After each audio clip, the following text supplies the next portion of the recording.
building trust, like in any situation, is about giving yourself with dedication, building honest and transparent relationships, and very importantly, giving your valuable time in the particular activity.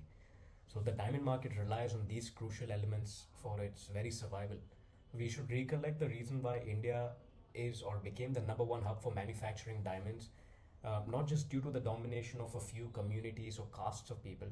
They did not do business out of community pressure, but the fact that they trusted their own people.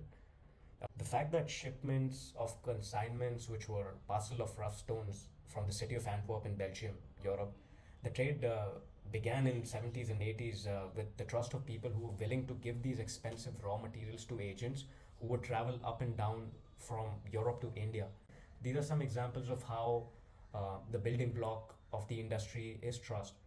Something that is also very important to understand is that diamonds are available in thousands of combinations. So when a customer knocks on the door, of course, nobody would like to say no, but to be able to make profits, have an amazing reputation, sell their stock, etc., middlemen have to step up and do the hard work.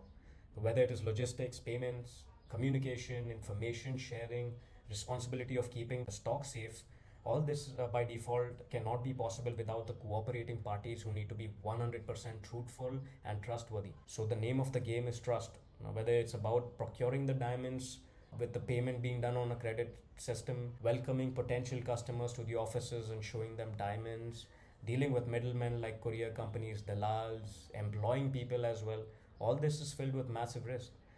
Coming back to the beginning of the video, being consistent, honest, and networking, these are the pillars to finding your way in the industry.